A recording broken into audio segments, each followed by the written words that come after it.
Test 3. This is the IELTS listening test. You will hear a number of different recordings, and you will have to answer questions on what you hear. All the recordings will be played once only. Now turn to Part 1.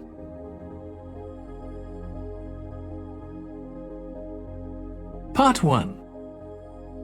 You will hear a woman who works at an employment agency talking to a man about jobs he could apply for. First, you have some time to look at questions 1 to 5.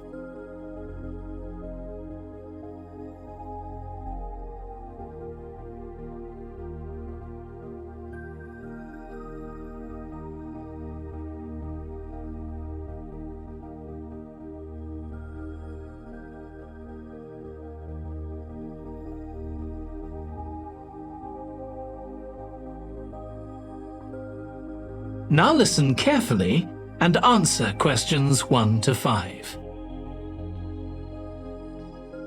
Good morning. Thanks for coming in to see us here at the agency, Joe. I'm one of the agency representatives and my name's Sally Baker. Hi, Sally. I think we spoke on the phone, didn't we? That's right, we did. So thank you for sending in your CV. We've had quite a careful look at it, and I think we have 2 jobs that might be suitable for you. Okay. The first one is in a company based in North London. They're looking for an administrative assistant. Okay. What sort of company is it? They're called Home Solutions, and they design and make furniture. Oh, I don't know much about that, but it sounds interesting.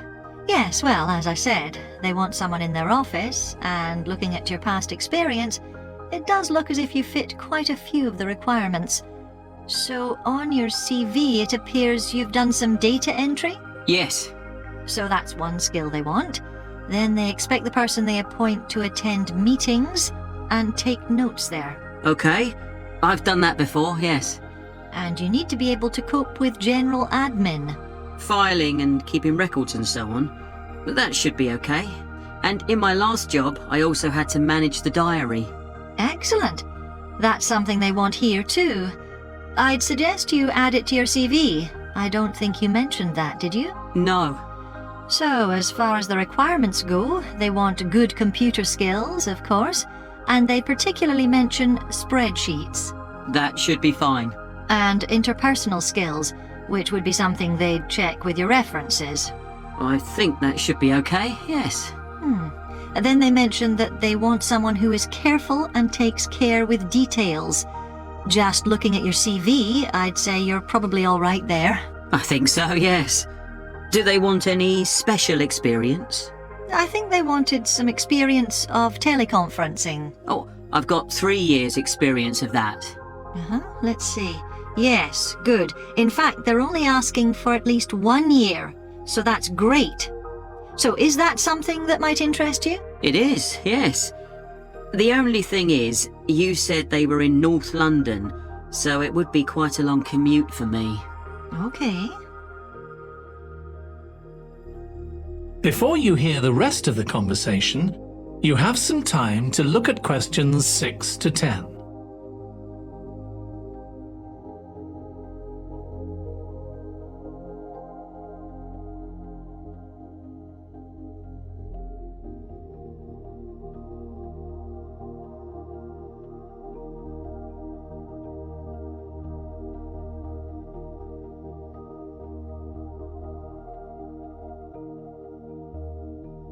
Now listen and answer questions 6 to 10.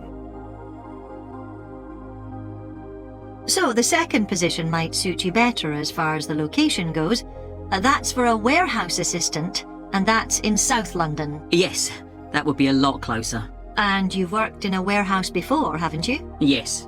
So as far as the responsibilities for this position go, they want someone who could manage the stock, obviously, and also deliveries. That should be okay. You've got to keep track of stuff, but I've always been quite good with numbers. Good. That's their first requirement. And they want someone who's computer literate, which we know you are. Sure. Then they mention organisational skills, They want someone who's well organised. Yes, I think I am. And tidy? Yes, they go together really, don't they? Sure.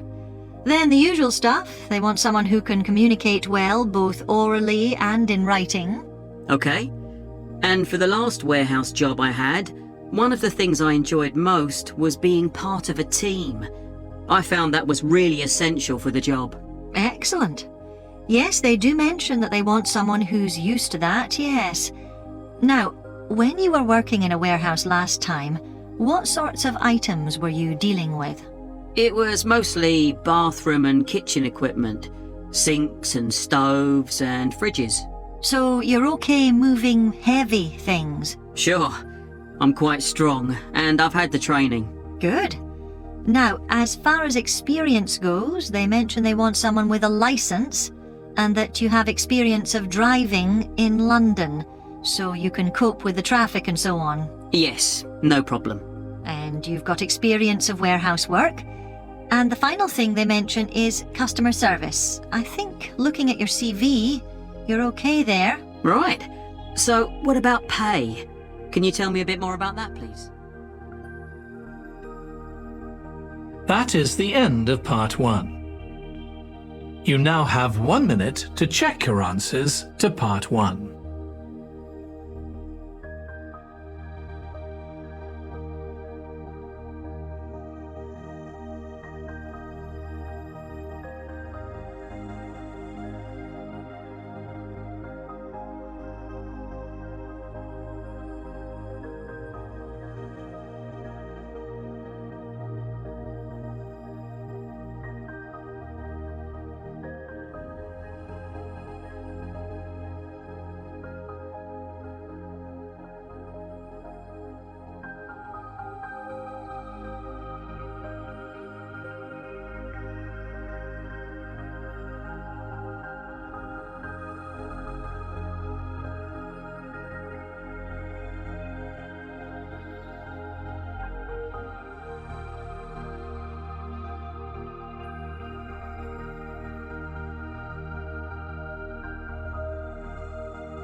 Part 2. You will hear a woman called Alice Riches talking on the radio about a scheme which involves closing streets to traffic to allow children to play. First, you have some time to look at questions 11 to 16.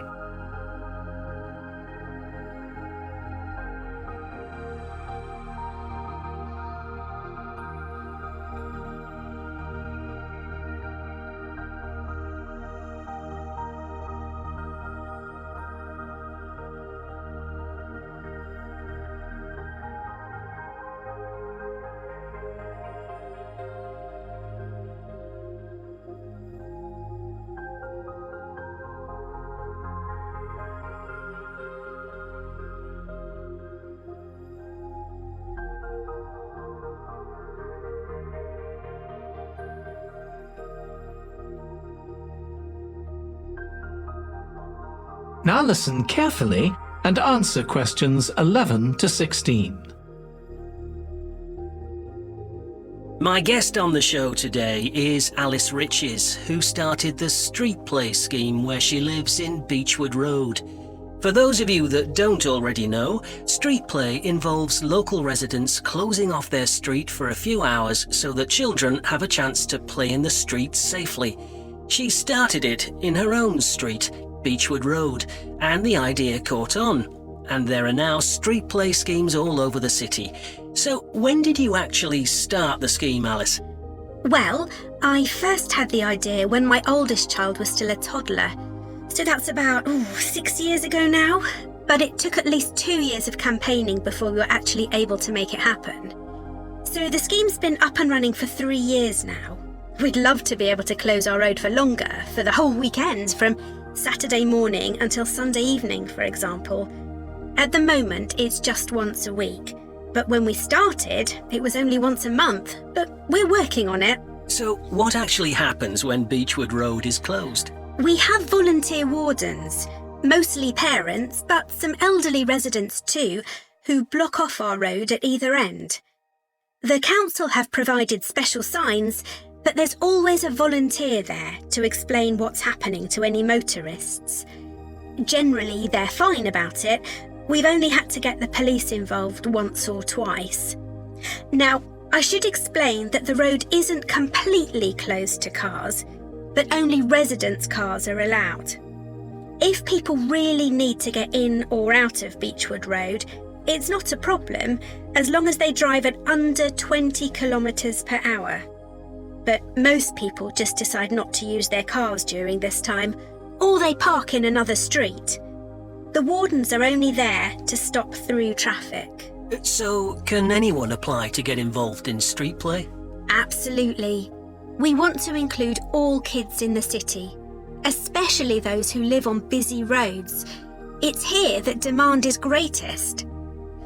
Obviously, there isn't such demand in wealthier areas where the children have access to parks or large gardens, or in the suburbs where there are usually more places for children to play outside.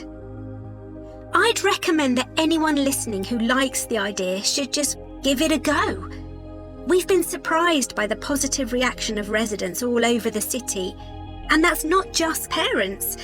There are always a few who complain, but they're a tiny minority.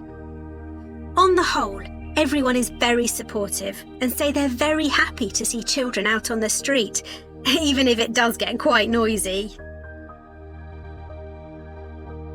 Before you hear the rest of the conversation, you have some time to look at questions 17 to 20.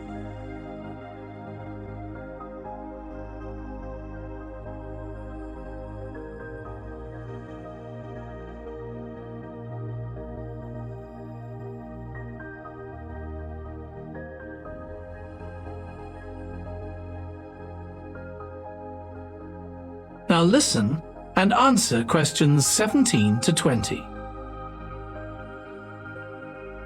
There have been so many benefits of street play for the kids.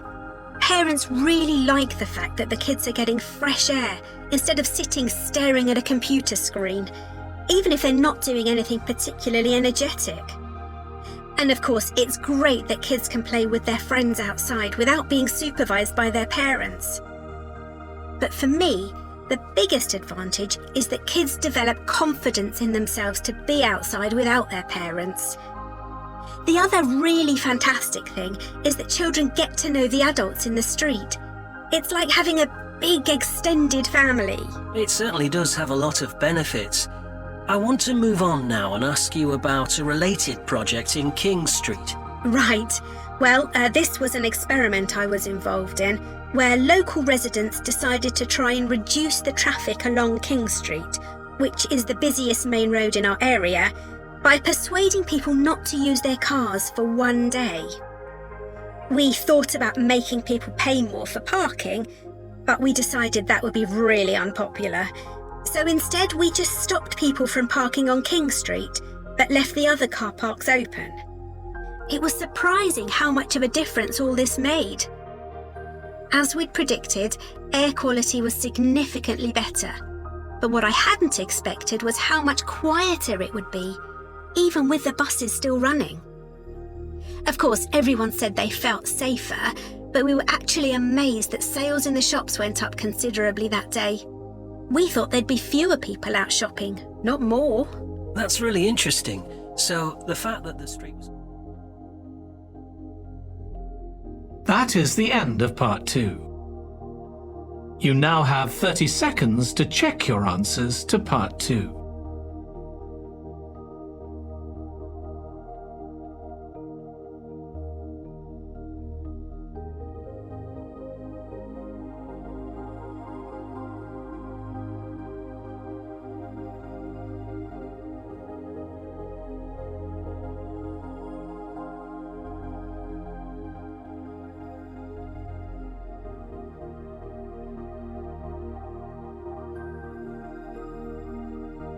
Part 3.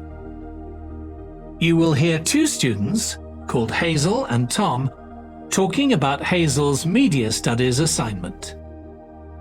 First, you have some time to look at questions 21 to 26.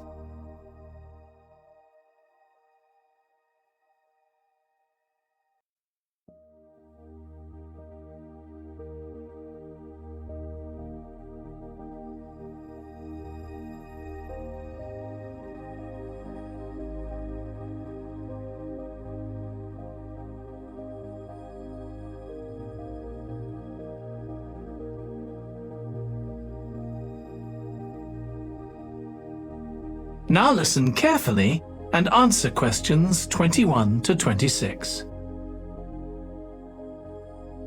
Tom, could I ask you for some advice, please? Yes, of course. If you think I can help. What's it about? It's my first media studies assignment, and I'm not sure how to go about it. You must have done it last year. Is that the one comparing the coverage of a particular story in a range of newspapers? That's right. Oh yes, I really enjoyed writing it. So, what sort of things do I need to compare? Well, there are several things. For example, there's the question of which page of the newspaper the item appears on. You mean because there's a big difference between having it on the front page and the bottom of page 10, for instance? Exactly.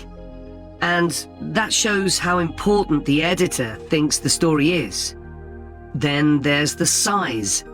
How many column inches the story is given. How many columns it spreads over.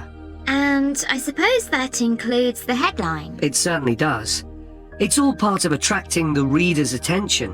What about graphics?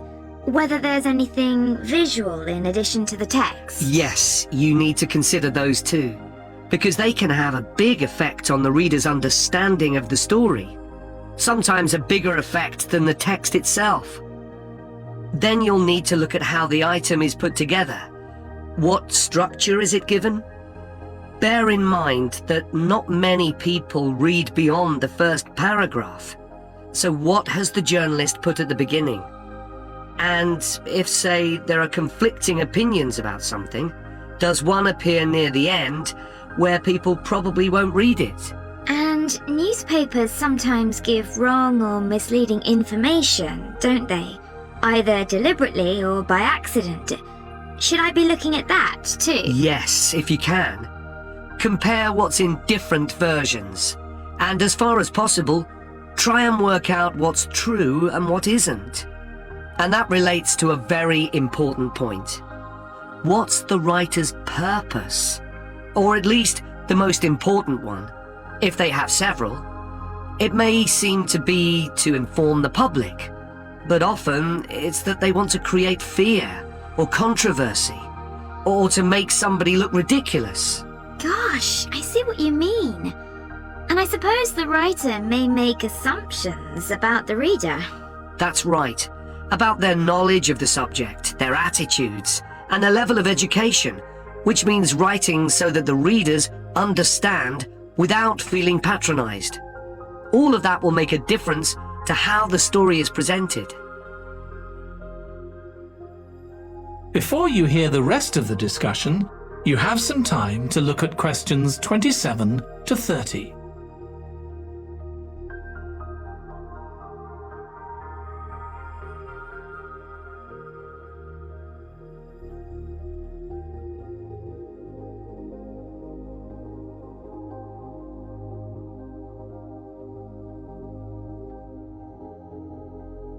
Now listen and answer questions 27 to 30. Does it matter what type of story I write about? No. National or international politics, the arts, anything. As long as it's covered in 2 or 3 newspapers. Though of course it'll be easier and more fun if it's something you're interested in and know something about. And on that basis, a national news item would be worth analysing. I'm quite keen on politics, so I'll try and find a suitable topic. What did you choose for your analysis, Tom? I was interested in how newspapers expressed their opinions explicitly. So I wanted to compare editorials in different papers, but when I started looking, I couldn't find 2 on the same topic that I felt like analysing. In that case, I won't even bother to look. So in the end, I chose a human interest story, a terribly emotional story about a young girl who was very ill, and lots of other people, mostly strangers, raised money so she could go abroad for treatment. Actually, I was surprised. Some papers just wrote about how wonderful everyone was, but others considered the broader picture, like why treatment wasn't available here. I usually find stories like that raise quite strong feelings in me. I'll avoid that. Perhaps I'll choose an arts topic, like different reviews of a film or something about funding for the arts. I'll think about that. Yes, that might be interesting. Okay, well, thanks a lot for your help, Tom. It's been really useful. You're welcome. Good luck with the assignment, Hazel. That is the end of part 3. You now have 30 seconds to check your answers to part 3.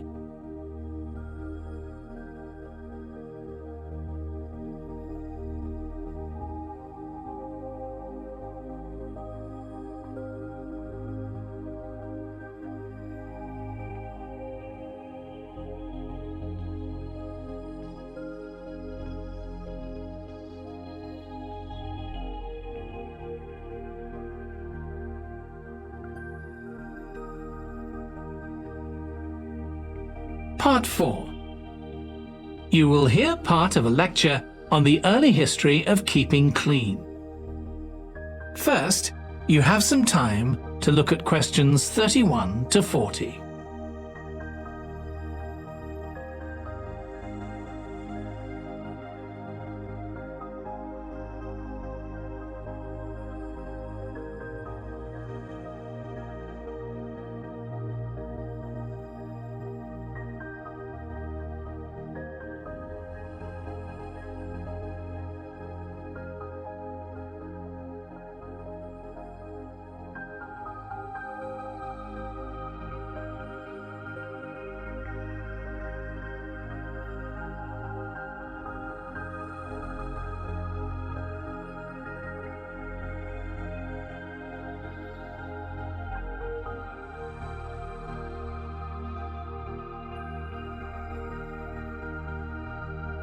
Now listen carefully and answer questions 31 to 40. Nowadays, we use different products for personal cleanliness, laundry, dishwashing, and household cleaning, but this is very much a 20th century development. The origins of cleanliness date back to prehistoric times. Since water is essential for life, the earliest people lived near water and knew something about its cleansing properties, at least that it rinsed mud off their hands. During the excavation of ancient Babylon, evidence was found that soap making was known as early as 2800 BC. Archaeologists discovered cylinders made of clay, with inscriptions on them saying that fats were boiled with ashes. This is a method of making soap, though there's no reference to the purpose of this material. The early Greeks bathed for aesthetic reasons and apparently didn't use soap. Instead, they cleaned their bodies with blocks of sand, pumice and ashes, then anointed themselves with oil and scraped off the oil and dirt with a metal instrument known as a strigil. They also used oil mixed with ashes. Clothes were washed without soap in streams. The ancient Germans and Gauls are also credited with discovering how to make a substance called soap, made of melted animal fat and ashes. They used this mixture to tint their hair red. Soap got its name, according to an ancient Roman legend, from Mount Sapo, where animals were sacrificed, leaving deposits of animal fat. Rain washed these deposits, along with wood ashes, down into the clay soil along the river Tiber. Women found that this mixture greatly reduced the effort required to wash their clothes. As Roman civilization advanced, so did bathing. The first of the famous Roman baths, supplied with water from their aqueducts, was built around 312 BC. The baths were luxurious, and bathing became very popular. And by the 2nd century AD, the Greek physician Galen recommended soap for both medicinal and cleansing purposes.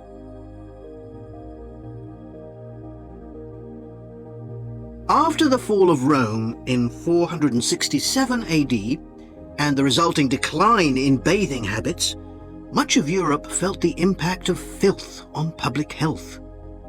This lack of personal cleanliness and related unsanitary living conditions were major factors in the outbreaks of disease in the Middle Ages, and especially the Black Death of the 14th century. Nevertheless, soap making became an established craft in Europe, and associations of soap makers guarded their trade secrets closely. Vegetable and animal oils were used with ashes of plants, along with perfume, apparently for the first time. Gradually, more varieties of soap became available for shaving and shampooing, as well as bathing and laundering. A major step toward large-scale commercial soap making occurred in 1791, when a French chemist, Nicolas Leblanc, patented a process for turning salt into soda ash, or sodium carbonate. Soda ash is the alkali obtained from ashes that combines with fat to form soap. The Leblanc process yielded quantities of good quality, inexpensive soda ash. Modern soap making was born some 20 years later, in the early 19th century, with the discovery by Michel-Eugène Chevreul, another French chemist, of the chemical nature and relationship of fats, glycerine, and fatty acids. His studies established the basis for both fat and soap chemistry, and soap making became a science. Further developments during the 19th century made it easier and cheaper to manufacture soap. Until the 19th century, soap was regarded as a luxury item and was heavily taxed in several countries. As it became more readily available, it became an everyday necessity, a development that was reinforced when the high tax was removed. Soap was then something ordinary people could afford, and cleanliness standards improved. With this widespread use came the development of milder soaps for bathing and soaps for use in the washing machines that were available to consumers by the turn of the 20th century. That is the end of Part 4. You now have 1 minute to check your answers to Part 4.